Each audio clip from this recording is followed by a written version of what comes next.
This talk show is brought to you by... Hey, want to feel young again? Are you tired, run down, have aches and pains, brain fog? This is science-based, not hype or fancy marketing. It really works.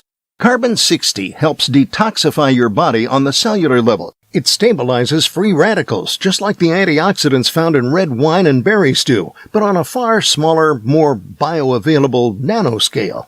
It's like a bottle of electrons, helping your body to function better.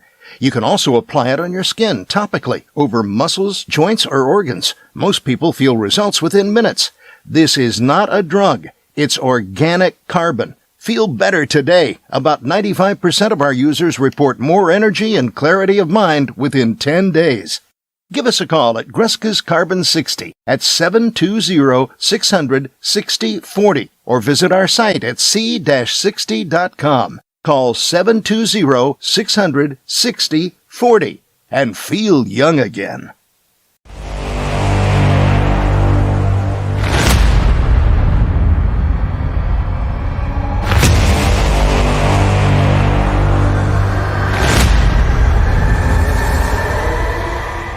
Folks, welcome back to the iHealth channel, iHealth Radio, with your host, Hurricane H.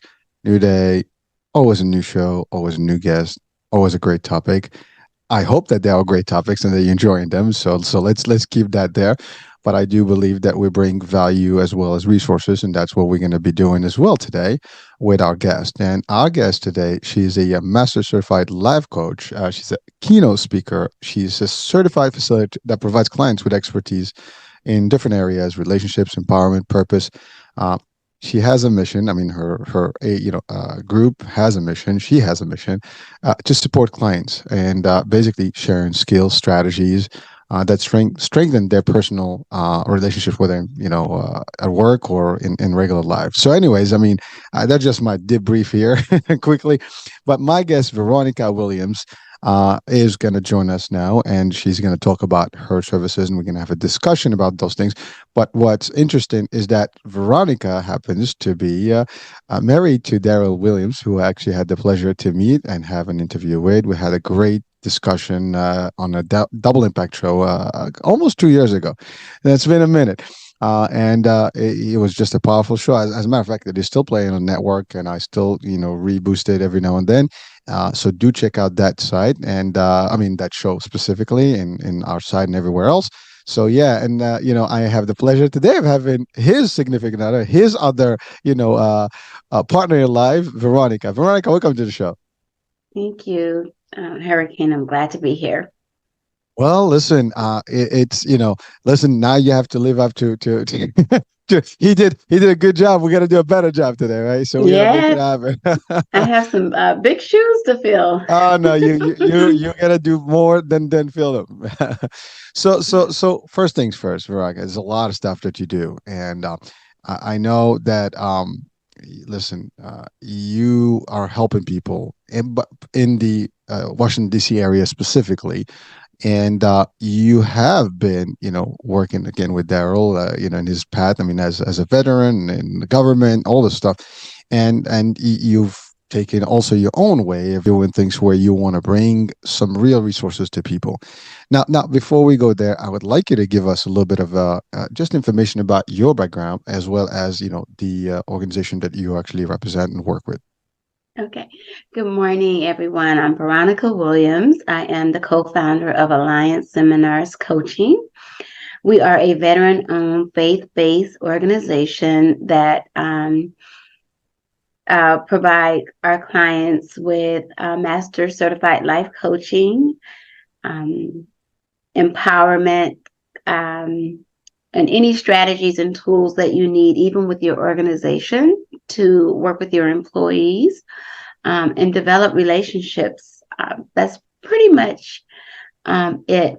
In addition to being a Master Certified Life Coach, I am also a licensed minister, which I'm able to help with spiritual guidance for people, prayer, interceding on their behalf, or anything that they might stand in need of.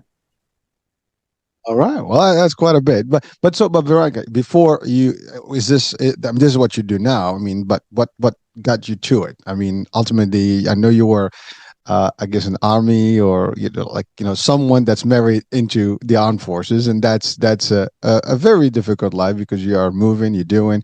How has that been, and was that the trigger to actually start this particular alliance?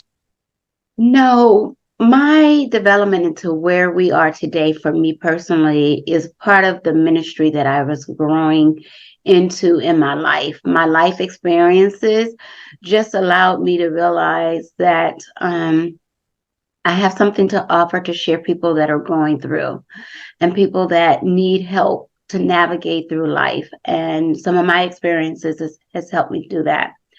I consider myself, I was a civilian before I married Darrell, and had to adjust as a military spouse to someone that was in the military for many years. But most of all, our navigation didn't really allow us to, we call it PCS, which is, to travel.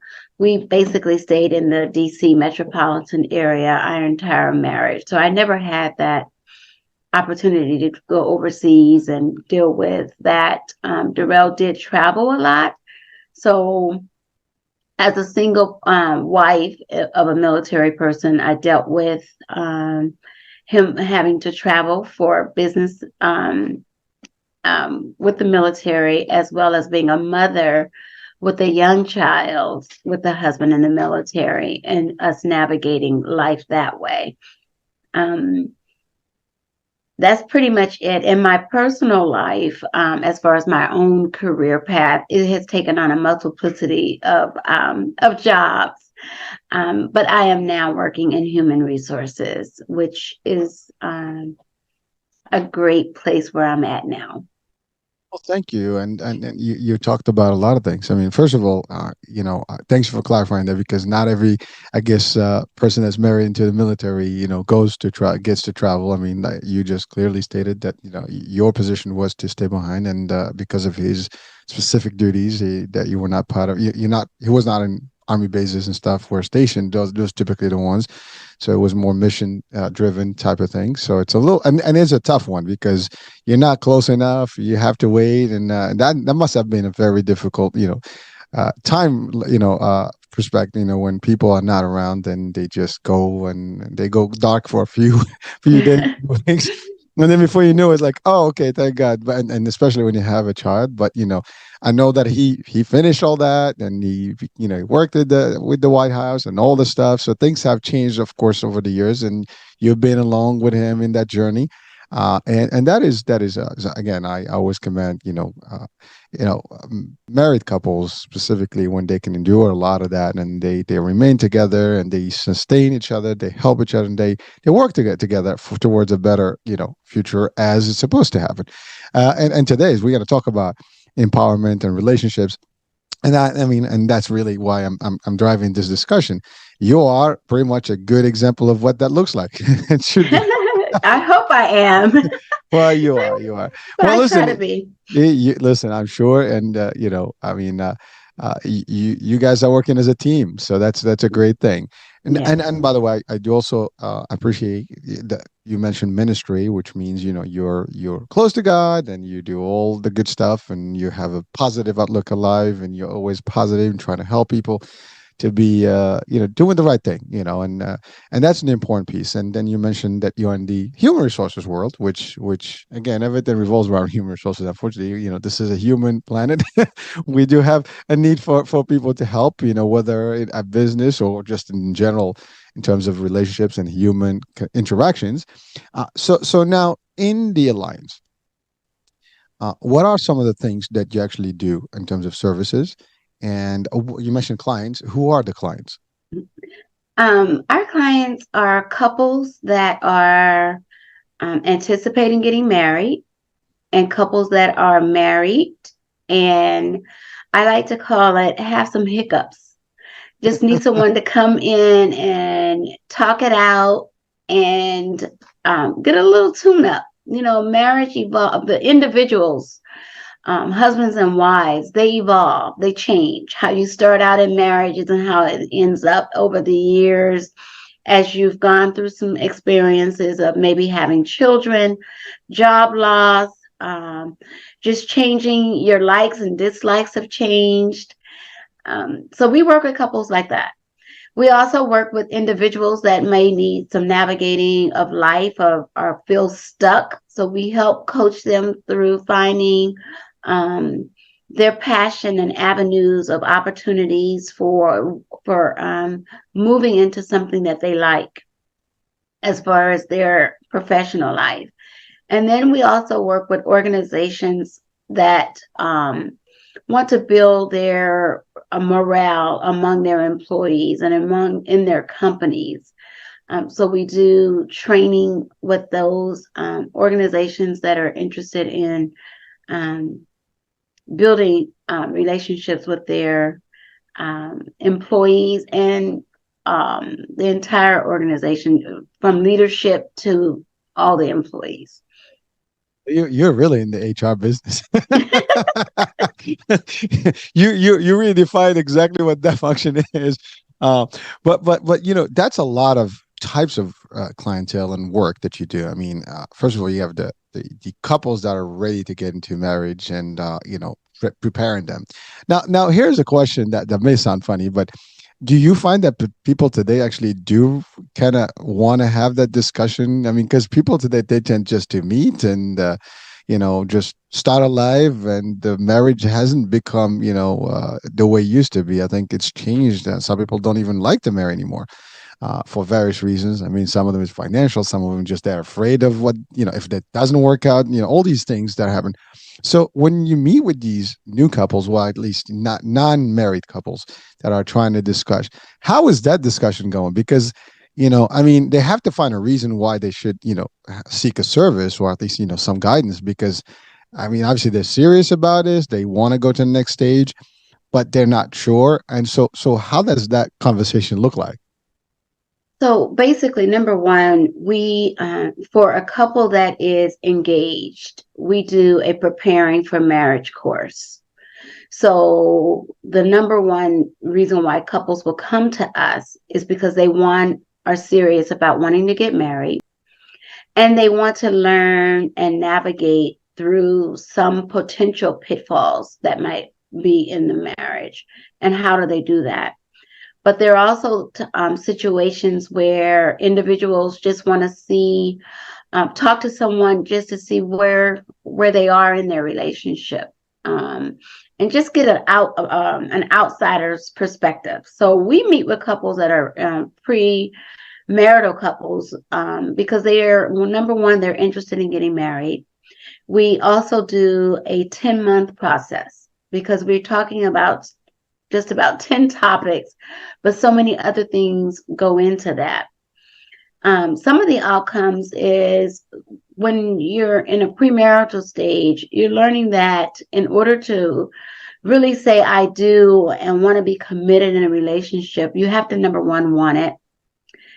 And you have to learn how to be authentic. Like you were saying, there's so many people that don't want to get married, so many people that have I like to call it baggage from family, from who they know, their friends. So they need to come and get a perspective for themselves and not from what they have lived through or witnessed. They also want to learn how to be trustworthy, what it takes to be trustworthy, to be honest. I like this book by Dr. Eckeridge, and he talks about what men desperately need is respect, and what women are desiring is love. And that concept is what holds a marriage and hold a relationship together, because what he's really saying is women are desiring to be loved, and men are desiring the women to respect them in a relationship. And if a woman is not getting love, then she is not going to be able to respect her husband. If the husband is not producing love, that is why he's not getting the respect that he wants. And so that whole concept leads to a crazy cycle.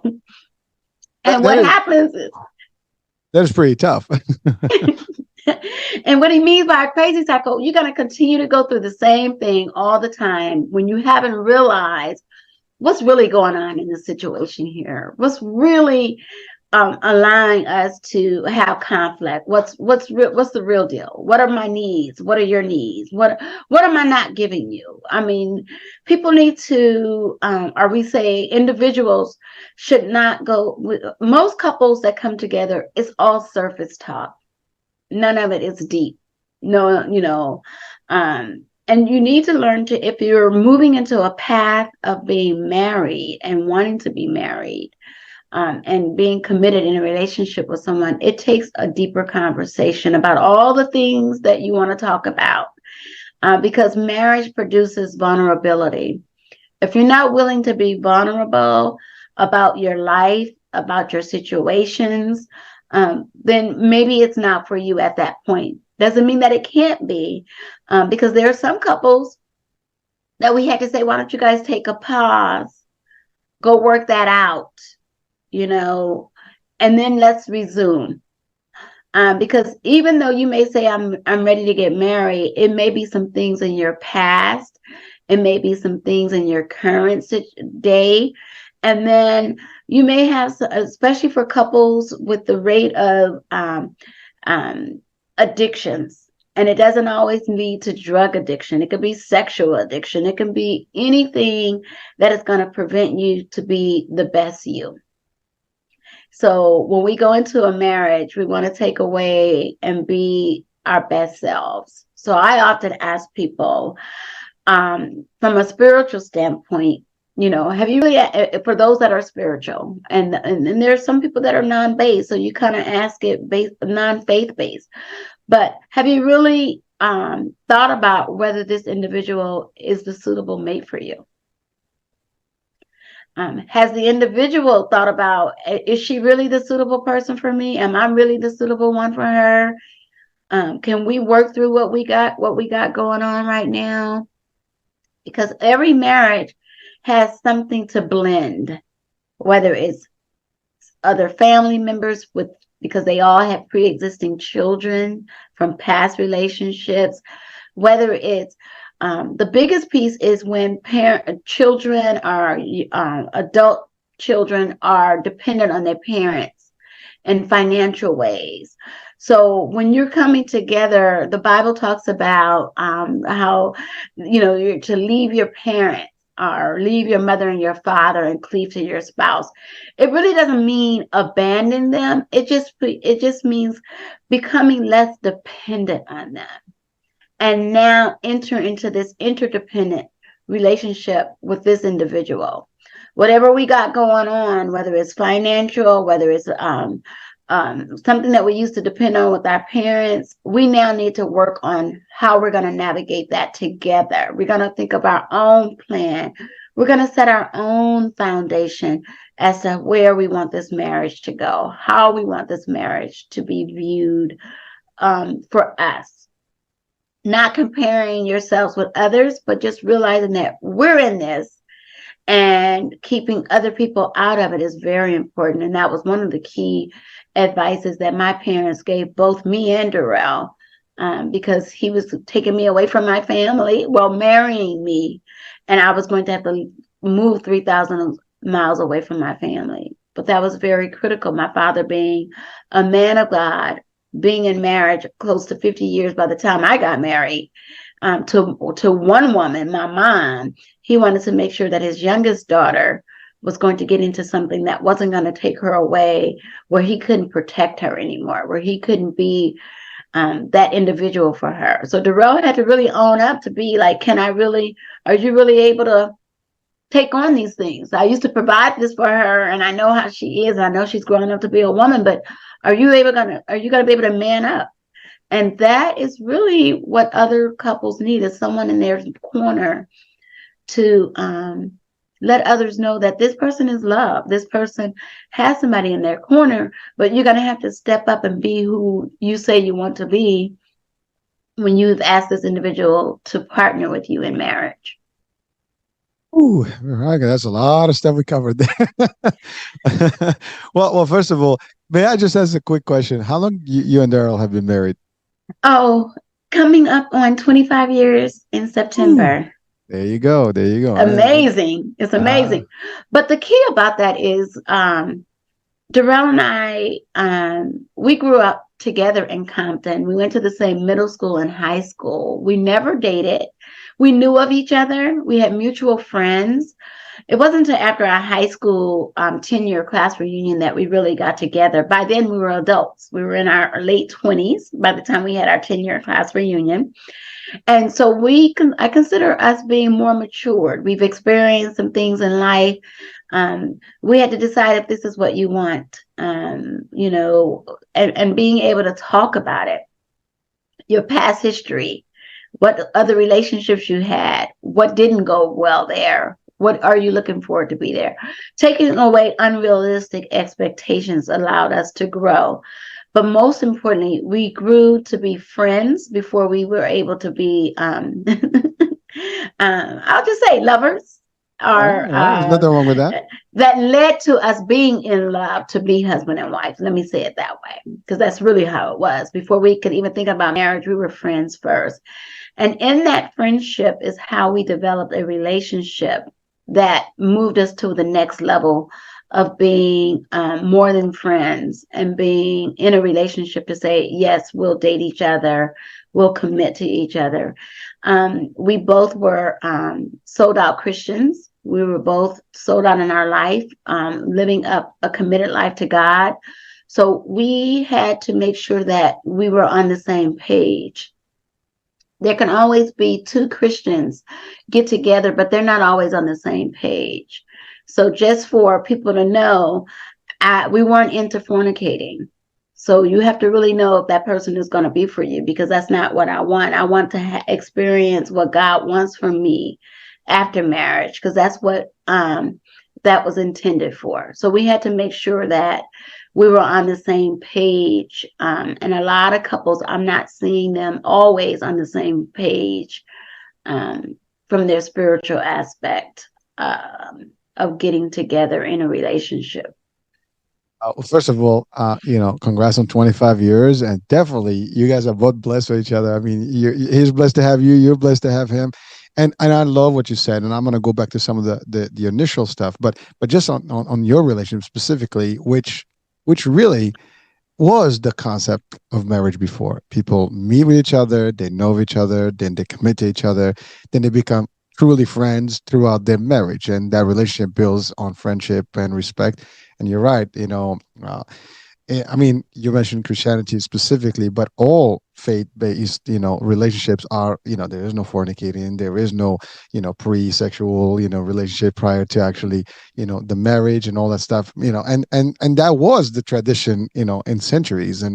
But we live in a time now that has been lost, and people kind of sample each other's sooner than later, and then it's just that, and so there's that part of it, and then sometimes that is not enough to sustain, and therefore they don't make it to the next phase. And I was going to ask, and we'll get to it in a minute, but I'll just throw it right now. Really, in your experience, why you see, these folks, I mean, there are people that actually spending many years together before they live together. Literally, they're just not married, and then now they decide to do it. And at least what I've heard and seen, I've read, that sometimes it doesn't work out, and I've seen people that have been together for years, and then they literally, once they get married, that's when they divorce immediately. And why is that? I have no idea, but maybe because it's one thing when you have no obligation. And yeah, you can move out of my place to your place because we don't have that commitment. Once you're married, now you have all these legal liabilities, if you want to call them that way. It becomes very serious, and sometimes people don't realize how serious that is until it's too late. And therefore, sometimes you have that fear of marriage to start because, and we know the legal system can be very brutal when it comes to marriage. Both sides can really get hurt tremendously, especially if you have some sort of wealth or some sort of property. And you mentioned kids in between.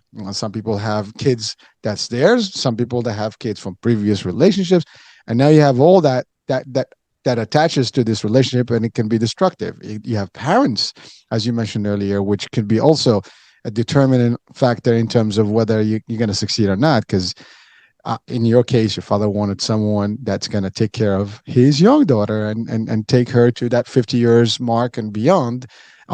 Till death do us part, as as it states, right? Mm-hmm. And that's a beautiful concept. I still believe in that. Once you marry, it's for that stuff. Now, obviously, there are circumstances where you can divorce. You have the ability to do it. Not that it's really the best choice, but sometimes there are circumstances. So you have met these people. They come to you. They talk. But what are some of the core? I mean, you mentioned the some of the elements, but like for me, does the fact of living prior together affect the ability to marry or not? Let me say this. So those couples that we do meet that have lived together or whatever, when throughout the marriage process, we do ask them to commit to refrain from the sex so that they can really get to know each other a little bit more and really experience their honeymoon night in such a different way, right? I think when couples come together, it can work. And again, you have to want it.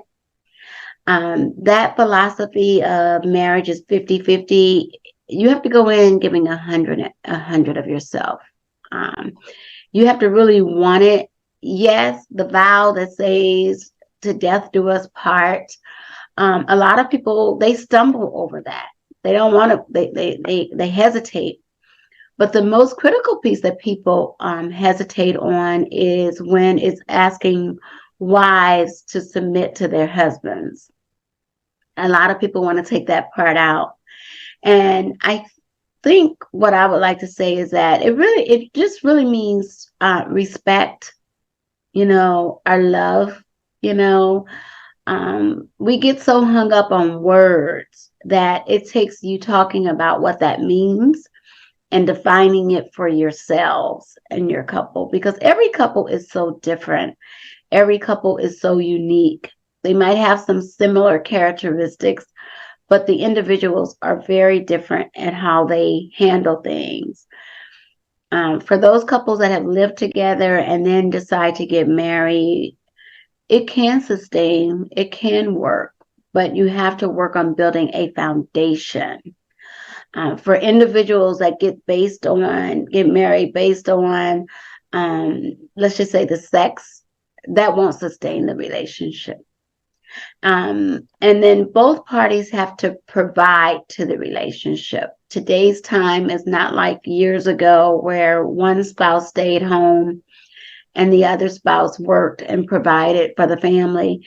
But right in today's time, with the way that the economy is, it's going to take both individuals to produce into the marriage.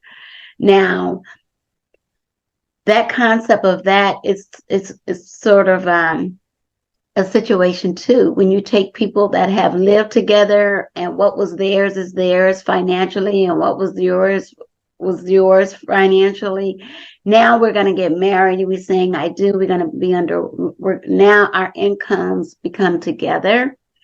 That's when people have a problem, because it's all about sharing, and it's all about, you got more bills than I got. I don't want all my money going there, because you have two different types of people as to how they look at money. That's something that coaching can help you kind of develop. One of the things too, when we do our coaching, we also refer them out to financial counselors when we know that there's a financial issue. We don't have that background. We have a little bit, but for the most part, we give it to those that are experienced with helping couples navigate through the financial pieces of life, of that aspect of the relationship. But you have to want it. Number one, you have to be willing to sacrifice, be willing to accept the individual for who they are and not who you want them to be. And I think when they live together, you can find out more about people when you live together, but not all the time are we really our authentic self.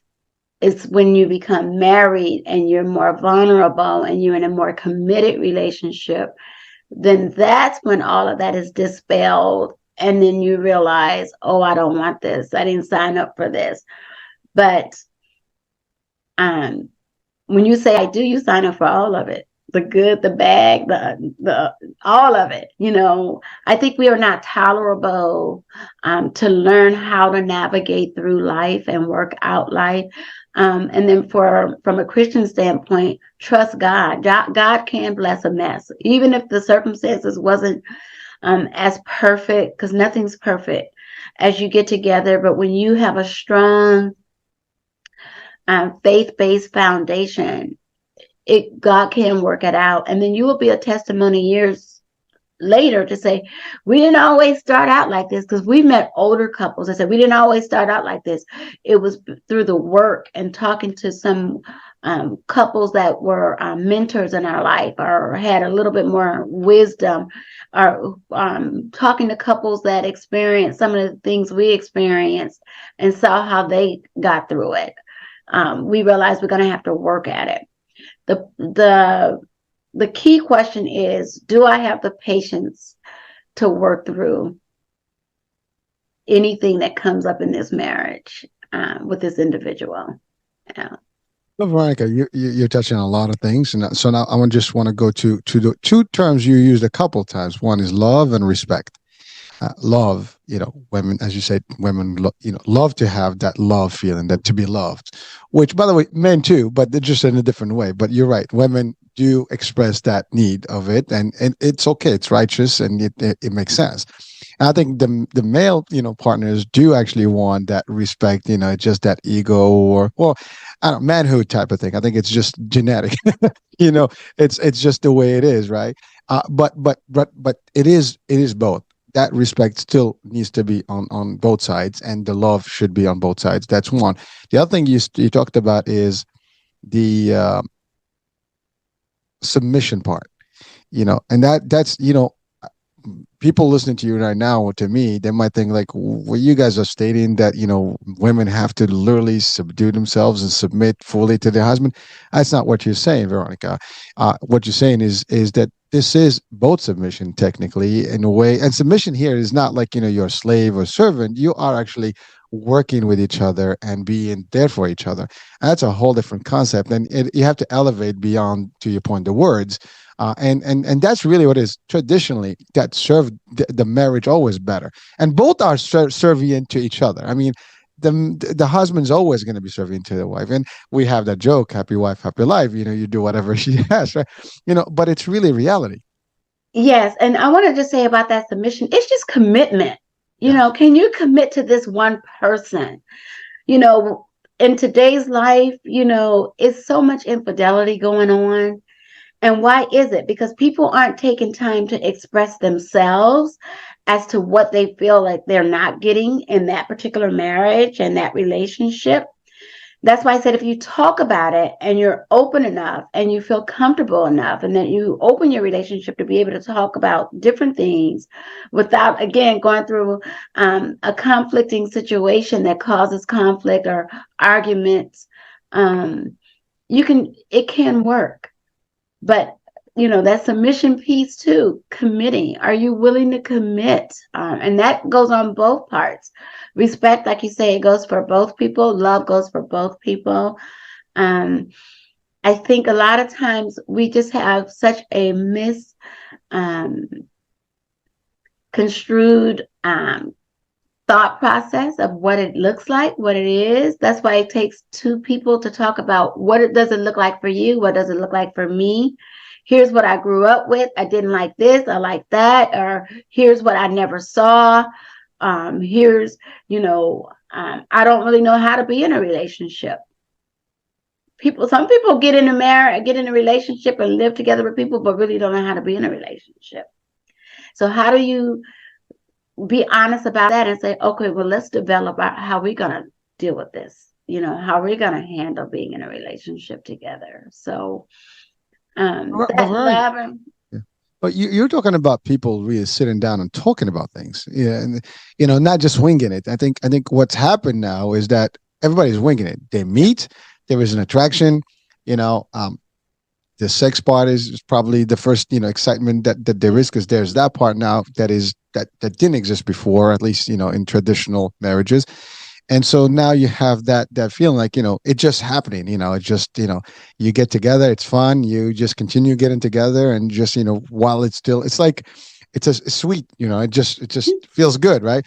But there is no real juice to it. There's no real, I guess, substance. And then when you get into the real mix, and that is now the word commitment, most people don't like to commit to anything in life. I mean, commitment is difficult for everybody, for anything, at work, in person, in trips, and whatever we do. It's hard to commit to everything, to your own goals and mission in life, sometimes to God. Commitment is required, but most people are afraid of that commitment, and especially when now you have two opinions. And you mentioned something powerful. Well, actually, I want to, before I get to this point, you mentioned sex, but there is intimacy and sex, two different things. And I think sometimes that gets kind of convoluted. If you want to expand on that one, and then I want to go into the concept of, where two people in the financial world have their own way of living. So let's talk about the sex versus intimacy, and then we'll go into that financial, like me versus you, prenuptial agreements, those things. Wow. Well, yeah, sex and intimacy is different, and how women and men view sex and intimacy is different. Perhaps when you talk about intimacy, that's the time outside of the bed. Like you talk about, everybody's so busy, we don't even get time to talk. It's all in our haste of just moving and moving and moving.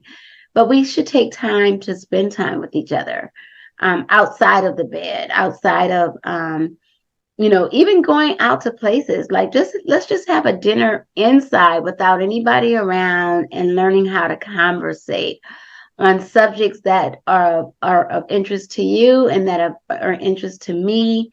Where are we going in this relationship? Is this a relationship? Because sometimes it may not be a relationship, and it just may be for a season, but we force it. When you spend time outside of the bed, getting to know each other, spending time talking to one another, maybe holding hands walking at a park, or little simple things, going out to have ice cream, those things help lead to a very nice, for the married couple, it's a making, I would say, a making, I don't want to say, what do you call it? It's not just sex, for the couple that's not married, it's just sex. But from a Christian standpoint, when we are making love with our husband and our spouses, or our wives, it's a part of glorifying God, because that's what God put the couple together for. So we need the intimacy in order to feel that closeness, to feel that that piece of connection, for a good making love situation. Intimacy, people don't always connect. You want to connect with the person. I hear a lot of people that have been married, that are in relationships, saying that they don't feel emotionally connected to the individual. And they're not emotionally connected to the individual because they're not spending time to really get to know the person. It's so much hustle, bustle, so many moving parts, that at the end of the day, we're exhausted, we're tired, or we feel like this should happen at this point. No, there's not a blueprint to it. That's why I stress getting to know your partner, getting to know each other, your likes, your dislikes, what fuels you, what fuels me. It is so important in a relationship. But Veronica, that's probably what people today think that dating and living together pre-marriage is supposed to do. Like, you're almost kind of like, that used to be called engagement. So you get engaged, and then eventually you get to know each other, and there's less, I guess, intimacy. Well, there's more intimacy, there's less sex, and there's more of knowing each other before you get into, the actual commitment of marriage. So that's kind of like traditionally how it used to be. Now, And maybe I lost that concept because I'm 25 years in, so I don't really know, right? But it is something that they called engagement back then. But even in today's time, I think people are moving too quickly into the relationship, too quickly into they don't spend time in the friend zone, if there is a zone, right? They just go straight, whatever. I like you, you like me, that's it.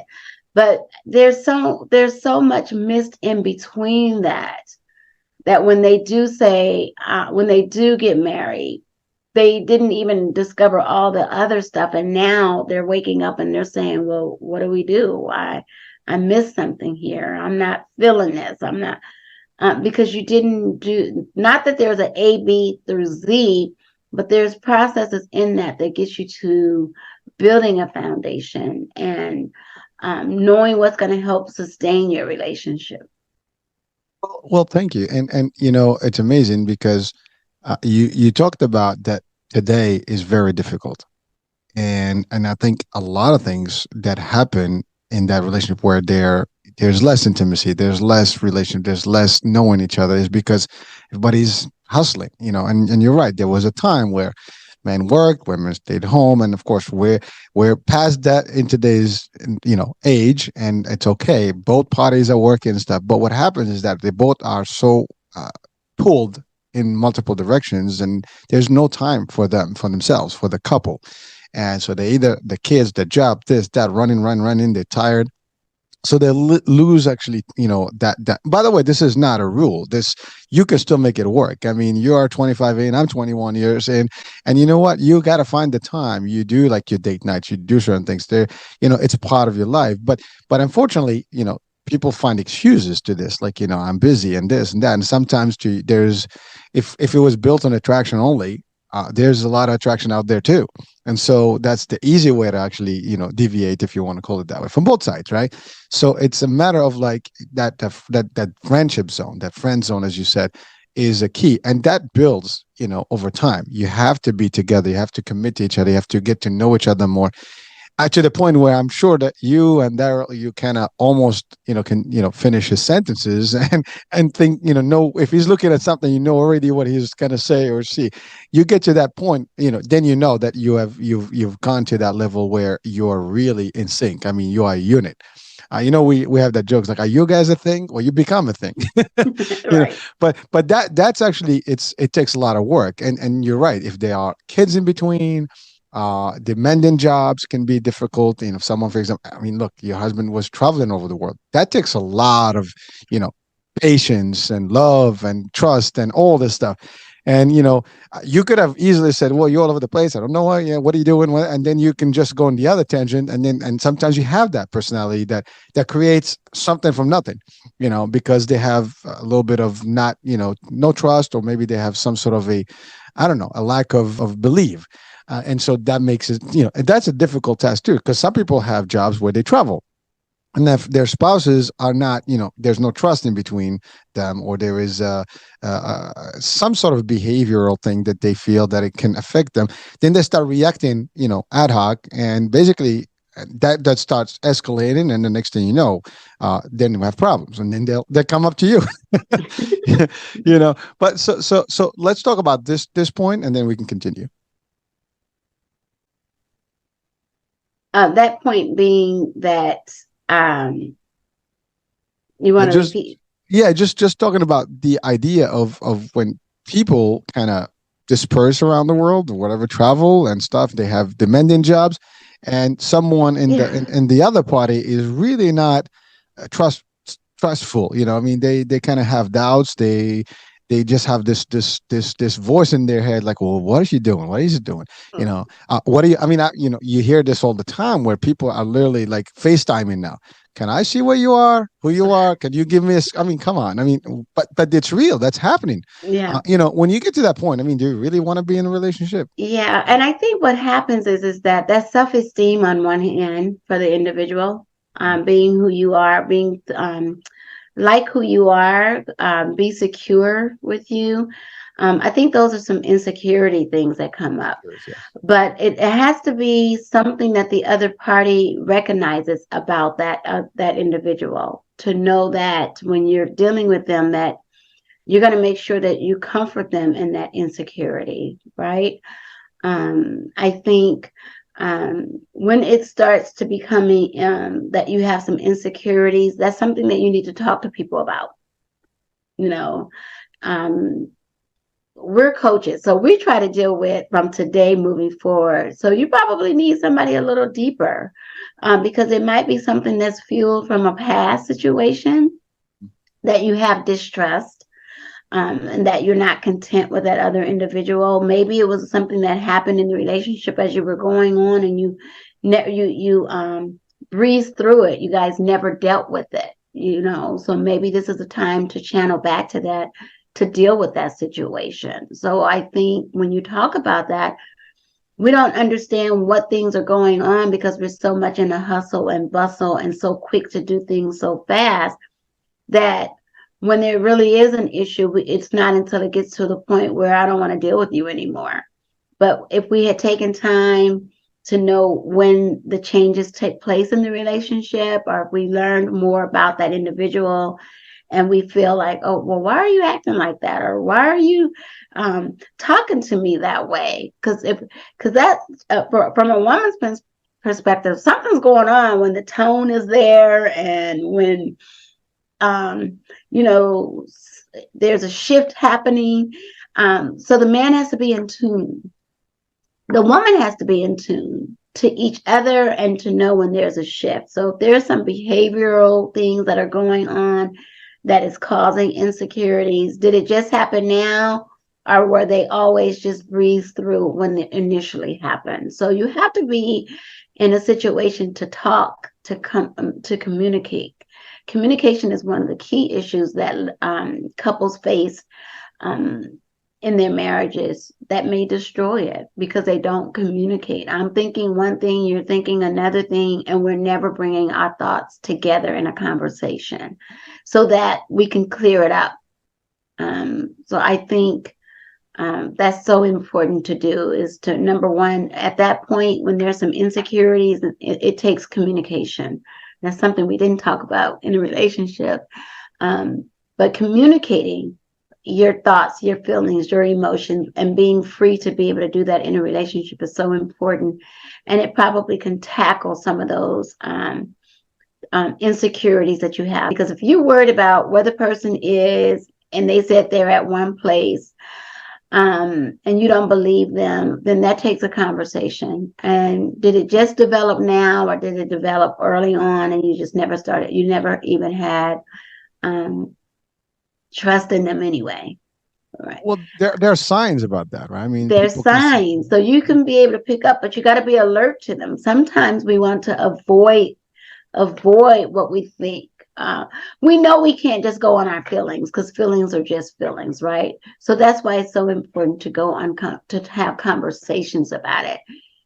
Here's what I'm feeling when you're not in my presence. I sense that you weren't really where you said you were supposed to be, because that has been some issues in marriages and situations with couples, is that, I don't know, he said he was here but he's not there. So then now a person spend their time calling around, is he at John's house? John said, oh, I haven't seen him. Well, when you start doing that, then there's a pause in the relationship, and there's something to be dealt with on a more serious note. So when it gets to that point and your alibis aren't alibis, there's already a disconnect in the relationship. So then you do have to meet the rubber at its head and say, hey, here's the real deal, and be honest. And I know sometimes people don't want to be honest because for lack of not wanting to hurt somebody's feelings, but I'd rather you be honest with me, and I know up front Then I find out later from in my own research, which that's what they call it. When you're calling around, you're just researching, right? Investigating. That investigative eye, that I'm a private eye at that point. But is that really what you should be doing and investing your time on? And then is there something that you can do when they're not in their presence? I know when Darrell traveled, I was busy. I had met friends, but a lot of the times I spent time by myself. I explore the Metropolitan D.C. area on my own, not just with people. I went out when he was gone for a weekend. Every Friday, Saturday, or Sunday, I was out doing something after church or after a commitment. I would go out and just explore. So you always learn to keep yourself busy. Because you guys are, even though you're getting married or you are married, you two are still individual people. You still have to have some individual interest, because that's going to help you in the long run. And then you're going to have some mutual interest. So just keeping that, the main thing in the relationship, and knowing that it's okay that my spouse go out and do something by themselves. That is so important. It's hard when one person is doing something all the time and feeling busy, and the other person is feeling like they're always at home. It has to be a balance there, and you have to we say get a life, but your life that you had before you got married doesn't stop. Those interests and things like that, they may change a little because now you're in a whole nother marital status. But at the same time, there's things that you might like to do that your spouse may not like to do. Those are the times when you do them, when they're, if that's the case. Well, Veronica, it's one thing is important here, that trust here is the factor. If I cannot trust my wife, then there's no reason to be with my wife. If my wife cannot trust me, there's no reason. And then, so if I have to think about that she's probably doing something wrong, then I'm in the wrong relationship. And that's how it's supposed to if you got to get to that point, do I have a full, complete trust or not? If I get that, and I know that, I don't care, I don't worry. She's there, she's doing her stuff. I know that she's doing stuff. There's no other man but me, and vice versa. There's no other woman but her. And you get to that point, but you have a different drive, Veronica, the way because you mentioned religion and spirituality. That's a whole different world. I think that's the other part, that today in our world, we've lost a lot of that. So when you lose God, and by the way, here, I know you're a Christian, but even in all other denominations, it's the same concept. You lose the belief in God, then you don't have any other parameters to actually control you, and therefore everything is a go. When you fear God, it's different. You treat relationship differently. But even if you're not faith-based, right? Even if you don't have a faith base, how about just morals and values of yourself? Yes. So does this person line up with the values that I've grown up with or that I'm living by? Does this person have morals about themselves? Are they able to, because out of the morals is where you have the trust, right? So one can't, so are we really aligning ourselves are we really connected? Do we really have the same values? Do we really have the same morals? And those are our guiding factors that help us to be who we are today as men and women. So that in itself is how you can be led to developing a foundation in your relationship, even if you don't have a faith. Those are the core elements that you have to look for. If you don't have those, you're done. You're done before you even started. Right. And the fact of the matter is that you haven't already worked out all those things before you said I do on the marriage day. Those are going to always be interface situations that are going to be coming up because you never dealt with them. You never handled them. You never sought out the help to help you all work through it. So my caution to people is that if you know that you're not one that can commit to one person, then that's something to consider if marriage is for you. Because, no matter how we say feelings are feelings, but it's not so much that your emotions are there. So you don't want to mislead somebody if you're not in it to be in it for real, for the longevity of it. You need to just be upfront with them ahead of time. The one thing you don't want to do is be married to somebody by force, or because we've been together so long, I might as well just do the right thing. Those aren't always the perfect scenarios. And just because you have children by people don't mean that you're to marry them, because they may not be the suitable mate. It just happens to be someone that you had engaged with sexually and children were produced out of that situation. But how can we just navigate life just as parents to give the children some healthiness about it? Because really what we're looking at in marriages and relationships are healthy relationships. How do we get to healthy relationships when we didn't work out, but we have children? That's the real deal. Like, how can we just be healthy parents to raise healthy children despite that we didn't work out? And that's where we find a lot of the chaos, or a lot of the things. And you found somebody, I didn't, and we still, how can we just be, we want to say, how can we just still be family, but how can we just be the parents that we need to be to raise up our children in a healthy environment? When mom and dad didn't work out, and then mom and dad each may have someone else different, but how do we navigate that blended family? That's a whole nother topic for individuals, is navigating through that. But when you don't work out and there's children involved, how can we navigate to be the best parents we can be in just parenting in a healthy manner, that it don't affect our children? Because what we do as adults affects our children. And that is why we see the same scenario played out from our parents to our children, whatever. Because if you don't become a good role model in a healthy way for your children, they won't either in relationships. And really, that's what you want. Ultimately, we just want to live healthy. And what's going to get us to be healthy? What's going to get us to be loving towards one another, respectful towards one another, and when we're support to one another. We're each other's confidant. I'm supposed to be your confidant. I'm supposed to be, your best friend. When we can navigate those situations, it's not always, and it don't always work out that way. That's why people, like you were saying earlier, when they feel as though they did very well living together, and then when they got married, it was something different. So to me, that tells me that you weren't really living to be your true self.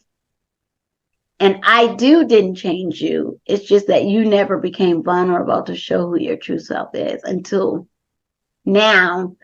You're in a committed relationship, and you're not really feeling that thing right now. I don't know if I really want to be this committed. I kind of liked when we were not committed. Yeah, we were free. Like, we here together when we wanted to, and that's about it. And by the way, I think part of that is that, you mentioned earlier, is that I can be free because I have my own bills. I know but when you start like committing that, well, why do I have to pay for this? Why do you have to pay? You get into that, and then you talk about having kids, that when you're not married. And this is actually what you stated clearly, is that now you have to worry about the parenting part and still working, the children in between while you have separate lives. And if we go back to the root, if you did it right correctly, you wouldn't have to have kids in the first place, because you wouldn't have done anything until the marriage would have happened. But that used to be, again, traditionally, that's how it used to be. And we live in a world that has changed tremendously in terms of relationships. And so now we have these new types of issues, and more recent. I mean, the last couple of decades, more than ever. I mean, if you go back in time in, just the 70s and past, these things were exceptions. Now they become more of a relevant, situation and more common. And it's changed the dynamics of relationships. Here's the good news. There are solutions. There are coaching programs such as yours. I know we're coming to the end of the show. You do this. I mean, we've talked about some of the key elements of relationships here, and hopefully people can just, as a reminder, I think that this will be a powerful tool, because just listening to this, you're probably like, oh, Okay, that makes sense because I mean, really, all you highlighted is really what it should and what it shouldn't, what it's all about, and what could be some of the causes of where things don't work out. But at the end of the day, even if you have issues, if you're not sure, there are resources. Now, Veronica, you are a resource. Your group is a resource. Your alliance is a resource. Now, you only work with folks in the DC area, or you actually do virtual, or how does your program work? COVID really helped. We do virtual as well. Okay, that's funny. I heard that before. We do virtual. We do, now that we could do in person, because some people are people that like the quality time to be in your presence. So yes, we do that. But what the whole key is that there is hope in something that seems like there's a breakdown. And you can reach us through Alliance Seminars Coaching on Facebook, and then allianceseminars.org via email. We'll be glad to help individuals and couples navigate through life. Life shouldn't be hard, but I think we make it more difficult than it can be. But when we find healthy strategies and tools to navigate through life, it'll become a little bit more easier, and we'll become a little bit less stressed, and more wholesome relationships will build. Veronica, it's been it's a true pleasure. I enjoyed this. It was informative. It was literally sharing some real light on what really is happening in our world. And by the way, what you covered today applies, I think, everywhere in today's modern age.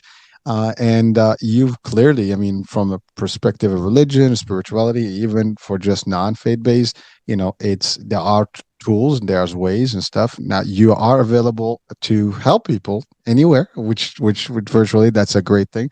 So folks, there you go. If you have an opportunity, if you have a situation and you need some assistance, well, we know where to go. And I will have the link into the description of the show. So hopefully you can click up and link up with Veronica and team, and hopefully you'll get some, solution, some resolution, at the same time. And hopefully you don't even need that, but if you do, I mean, know that there's help. And that's the other thing. We always want to make sure that you know that there is help. If you don't know, this is a solution. This is a platform that can provide that. Veronica, any last words of wisdom to share with our audiences before we close the show? I just want people to just have hope. Be authentic. Be who you say that you are. And I think that will take you a long way in your relationships. And be open to communicate and be truthful. Getting rid of some of those little red flags initially will help. Oh, that's it. I mean, that summarizes the whole thing. So thank you, Veronica, so much for being with us today and for all these great insights and nuggets and real take home, formulas, right? So thank you so much. You're welcome. Thank you. Anytime. My pleasure. And so, folks, there you have it. We're coming to the end of the show right now. So hope you enjoyed this. Please do seek out, information or reach out to Veronica if you think or someone that may need the help. That's the other thing. And so I'm your host, Hurricane H. We'll be talking soon. New day, new show, new topic. Bye for now. There's a lot of talk all over the internet these days about the remarkable benefits of carbon-60, and baby boomers are especially excited about it. Whatever generation you're in, if you want more energy, better health, and a boost in vitality, we invite you to try Greska's Carbon-60, a stunning development in free radical destruction. Being much smaller in size than conventional antioxidants derived from fruits and vegetables, it is far more bioavailable to quickly mend the toxin-crippled cells in your body. Greska's Carbon-60 is the only C60 product that is made without the use of undesirable solvents. The only one. Greska's Carbon-60 was developed by a brilliant NASA carbon scientist, and 95% report positive results from this Nobel Prize-winning technology in just 4 days. Visit c-60.com. That's c-60.com or call 720-600-6040.